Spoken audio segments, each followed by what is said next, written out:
मित्रों नमस्कार। आपका बहुत बहुत स्वागत है। मित्रों, आज की सबसे अच्छी खबर हम बता दें कि आज भारतीय सेना ने शौर्य गाथा लिखी है। सोमालिया तट पर एक निजी जो जहाज़ है मालवाहक MV लीला, इसका अपहरण कर दिया गया था। और सोमालिया की जो डकैत थे वो उन्होंने इसका हाईजैक किया और इसके जो क्रू मेंबर थे, 21 क्रू मेंबर थे, उनको हाईजैक कर लिया, उनको बंधक बना लिया था। और जैसे ये खबर हमारी भारतीय नौसेना को पता लगी, हमारी नौसेना के मार्कोस कमांडो ने मोर्चा संभाला और ये सोमालिया तट पर यानी जो उत्तरी अरब सागर है वहाँ पहुँची और वहाँ से उन्होंने उनको चेतावनी दी जो हाईजैकर थे, और उनसे कहा कि आप तुरंत जहाज़ को खाली कर दो।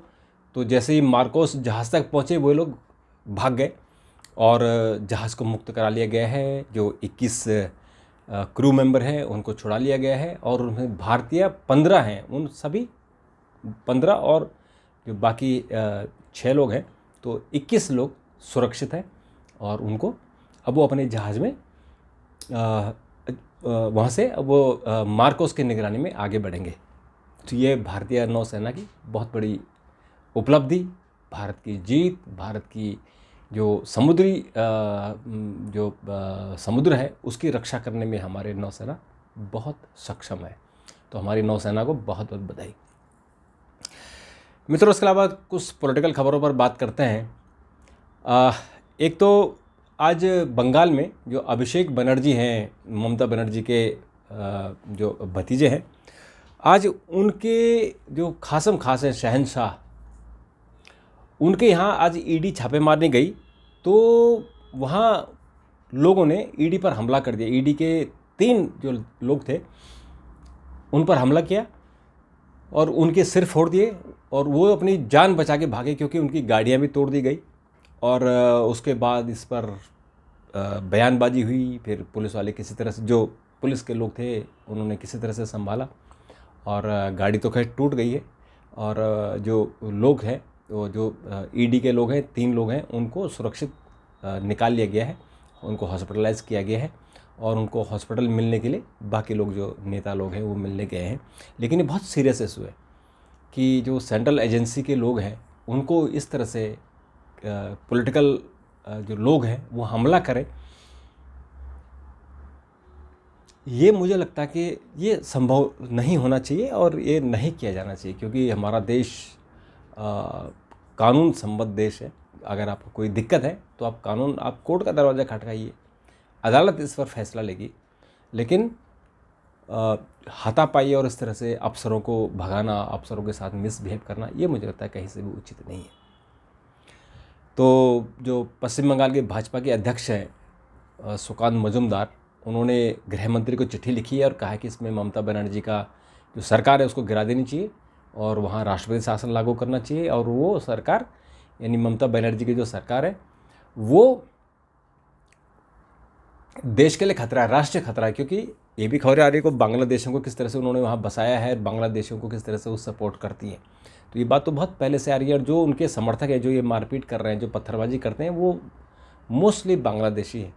तो ये एक खतरा है और बीजेपी ने कहा है कि ये इस खतरे को, सरकार को इसको देखना चाहिए।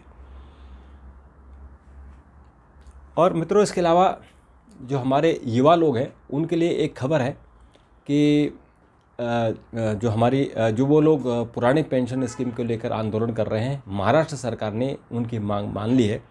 और 1 नवंबर 2005 से पहले जिन लोगों ने नियुक्ति जिनकी हो गई है, यानी 2004 के बाद 1 अप्रैल 2004 से पहले जिन लोगों की नियुक्ति हुई थी उनको OPS मिलता है, यानी पुरानी पेंशन स्कीम मिलती है। और उसके बाद से जो भर्ती हुए उनको NPS मिलती है, न्यू पेंशन स्कीम मिलती है। तो बहुत जो सरकारी कर्मचारी वो आंदोलन कर रहे हैं कि जो लोग हैं उनको NPS की जगह OPS मिलना चाहिए। तो महाराष्ट्र सरकार ने एक फ़ैसला तो ले लिया कि जिनकी भर्ती प्रक्रिया 2004 से पहले शुरू हुई और चाहे उनका अपॉइंटमेंट 1 नवंबर 2005 तक हुआ है, तो उनको OPS दिया जाएगा। तो इससे करीबन 26,000 लोगों को फ़ायदा होगा। लेकिन अभी जो कर्मचारी हैं उनका गुस्सा थमा नहीं है, क्योंकि वो चाहते हैं कि सबका, यानी 9 लाख जो भर्ती हुए हैं 2004 के बाद, उन सबको ओपीएस मिले। और ये पूरे देश में आंदोलन चल रहा है। और उसमें जो केंद्र सरकार है उसमें उनका जो एनपीएस है वो नए एनपीएस लाने वाली है, यानी उसमें भी 50% गारंटी के साथ लोगों को पेंशन देगी। यानी एनपीएस में 10% कर्मचारी का होता है, 14% सरकार अपनी तरफ से कंट्रीब्यूशन करती है, और फिर मार्केट में जो पैसा लगता है उससे जो रिटर्न आता है वो भी कर्मचारियों को मिलता है। तो सरकार जो एनपीएस में सुधार कर रही है उसमें इस बात का प्रोविज़न कर रही है कि 50% आपको गारंटी के साथ मिल जाए। यानी उसमें जो भी टॉपअप होगा, इन 3 हिस्सों का जो मैंने बताया कि 10% कर्मचारी का होगा, 14 सरकार का होगा, और मार्केट से जो भी प्रॉफिट होगा शेयर मार्केट का, वहाँ से जो भी आएगा, तो माने जब 30-35% आता है तो बाकी 15% या 20% या जो भी होगा उसका टॉपअप सरकार करेगी और आपको 50% पेंशन देगी। तो मुझे लगता है कि ये भी एक जो नए कर्मचारी जिनको ओपीएस मिलता है, ओपीएस नहीं मिलता है, उनको ओपीएस जैसा एनपीएस मिलेगा। और मित्रों, इसके अलावा राम मंदिर की कुछ खबर है। राम मंदिर को लेकर बहुत तैयारियां चल रही हैं, और सरकार, क्योंकि इसमें मुख्य काम तो राम मंदिर जन्मभूमि ट्रस्ट का है, तो ट्रस्ट तो इनविटेशन दे ही रही है। अयोध्या से जो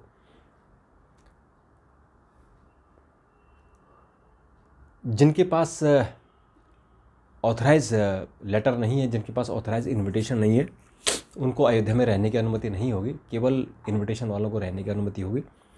तो उसमें बहुत सारे लोगों को बुलाया जा रहा है, करीबन 7,000 लोग हैं, और उसमें अफ़गानिस्तान से भी लोग आ रहे हैं, उसमें नेपाल से लोग आ रहे हैं, उसमें जो जहाँ रामचंद्र जी का और उनसे संबंधित जो भी रहा है, जैसे ये भी कहा जाता है कि अफ़गानिस्तान में एक जगह है, वहाँ उनका कोई पारिवारिक कनेक्शन है, ददिहाल है या कुछ है, तो वो भी लोगों को बुलाया गया है, उनको ढूंढा गया है। तो इसलिए तैयारियां हैं बहुत ज़ोरों से, बहुत ज़ोर शोर से 22 जनवरी को उद्घाटन होगा। तो मित्रों, और दिल्ली के लिए जो दवाई घोटाला भी आया था, एक मेडिकल घोटाला, जिसमें कहा गया था कि अरविंद केजरीवाल की सरकार ने जो मोहल्ला क्लिनिक बनाए, उन क्लिनिकों में जो फर्जी लैब टेस्ट करवाए थे, जिन लोगों के नाम भी नहीं है, फर्जी मोबाइल नंबर से, फर्जी आधार कार्ड से बनाए थे, उस मामले को एलजी ने गृह मंत्रालय को लिखा था। तो गृह मंत्रालय ने आज उस मामले को सीबीआई को सौंप दिया है, और सीबीआई अब इसकी जांच करेगी। और अब ये एक और मुद्दा बनेगा कि जो शराब घोटाला दिल्ली सरकार का चल रहा था, दिल्ली सरकार के खिलाफ, अब एक और मामला चलेगा, फिर इसमें राजनीति होगी, बयानबाजियाँ होंगी। तो मित्रों, आज के लिए इतना ही। कल फिर आपसे मुलाकात होगी, तब तक के लिए नमस्कार, थैंक यू, धन्यवाद।